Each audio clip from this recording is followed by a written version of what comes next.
Hei, olen Hanna-Riina Aho ja kerron sinulle nyt Centrian opinnäytetyöohjeesta ja siitä, miten sitä voi hyödyntää.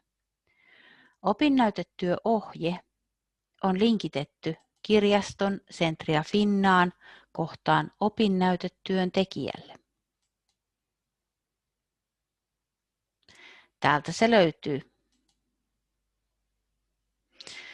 Esipuhe kertoo lyhyesti viimeisimpään ohjeen päivitykseen liittyviä asioita. Opinnäytetyöohje päivitettiin lukuvuonna 2019-2020 ja se otettiin käyttöön 1.8.2020. Luvussa 1 opinnäytetyön vaiheet. Kuvataan opinnäytetyön tekeminen vaiheittain. Jonkun verran eri koulutuksissa on eroja, esimerkiksi seminaarikäytänteet vaihtelevat. Sivulla kuvataan vaiheet tekstinä ja kuvana. Sivulta löydät myös opinnäytetyösopimuskaavakkeen, jota voit käyttää opinnäytetyön tekemisestä sovittaessa. Sopimuksessa huomioidaan monia asioita, jotka kannattaa miettiä etukäteen. Luvussa 2 ohjaus- ja seminaarikäytänteet tai seminaarityöskentely kerrotaan, millaista ohjausta opinnäytetyön tekemiseen saat ja millaista seminaarityöskentely on. Luvussa on myös ohjaajan muistilista. Luku 3 kuvaa opinnäytetyön rakennetta ja tietoperustaa. Opinnäytetyö on joko tutkimuksellinen tai toiminnallinen.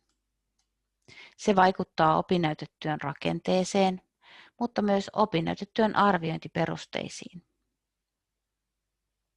Oppaassa kuvataan sekä tutkimuksellisen että toiminnallisen opinnäytetyön rakenne. Oppaassa kerrotaan myös päiväkirjamaisesta opinnäytetyöstä, jota käytetään joskus tilanteissa, joissa opiskelija on työelämässä ja opinnäytetyön aihekin on valikoitunut opiskelijan työpaikalla toteutettavaksi. Luvussa 3 kerrotaan myös tietoperustan kirjoittamisen lähtökohdista. Luku 4 kuvaa raportoinnin yksityiskohtia ja kirjoitusohjeita. Tänne on myös linkitetty opinnäytetyön kirjoittamista helpottava valmis pohja, johon kaikki muotoilut on laitettu valmiiksi. Sen käyttäminen on helppoa. Luvussa 4 kuvataan kuitenkin raportin keskeiset osat ja mitä niihin kirjoitetaan.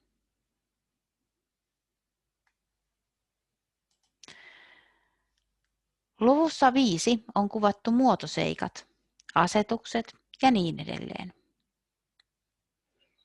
Tänne on myös valmis opinnäytetyö pohja linkitetty. Asetuksille ei tarvitse tehdä mitään, jos käyttää valmista pohjaa.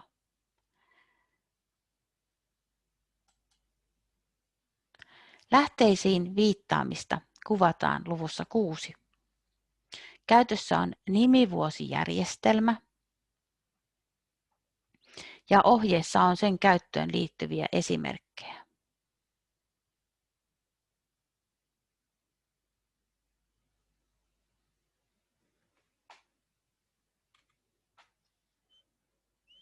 Luku 7 kertoo lähdeluettelon laatimisesta ja siihen on kuvattu esimerkkejä erilaisista mahdollisista lähdeaineistoista. Erilaisia lähdetyyppejä on runsaasti ja siksi esimerkkejä tuntuu olevan loputtomasti.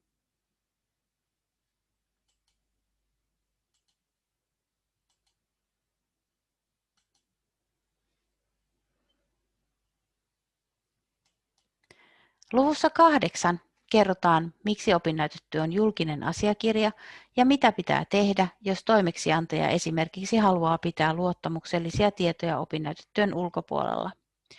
Tällöin ne ovat erillisessä liiteosassa, jota ei arvioida. Liiteosa on opinnäytetyön tausta-aineistoa. Yrityksen nimeä ei tarvitse mainita, vaan siitä voidaan käyttää ilmaisua yritys X tai yhdistys X. Valmis opinnäytetyö tallennetaan Teesseukseen. Luku 9 kertoo opinnäytetyön tekemiseen liittyvistä eettisistä ohjeista. Osa tulee suoraan lainsäädännöstä, kuten henkilötietojen käsittelyyn liittyvät velvoitteet. Näiden osalta lisätietoja saa Centrian tietosuojavastaavalta sähköpostitse.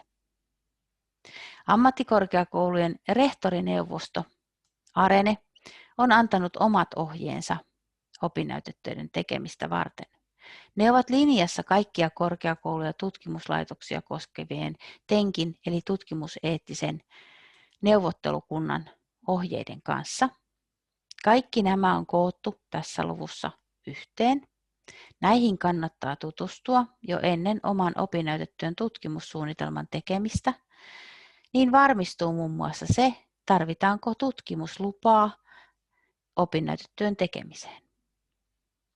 Tutkimuslupa-anomus-lomake on linkitetty ohjeeseen.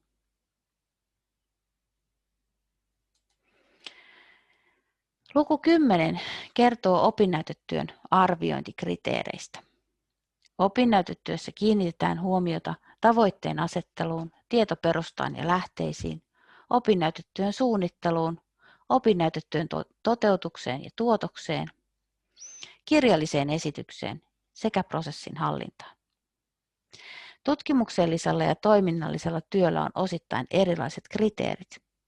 Tutkimuksellisesta työstä arvioidaan muun muassa tutkimusmenetelmä ja analysointi, kun taas toiminnallisen työn arviointikriteeristössä arvioidaan toteutusmenetelmää. Arviointikriteeristöön on hyvä tutustua, kun miettii omaa tavoitettaan opinnäytetyön arvioinnin suhteen sekä sitä, minkälaisen työn ajattelee toteuttavansa. Luku 11 kertoo kypsyysnäytteestä, joka suoritetaan sen jälkeen, kun opinnäytetyö on tehty. Kypsyysnäytteen suorittamiseen on useita erilaisia vaihtoehtoja. Se voi olla tiedote tai tenttityyppinen koe. Luvussa 12 on runsaasti kirjallisuutta, josta saa lisätietoa opinnäytetyön tekemistä varten.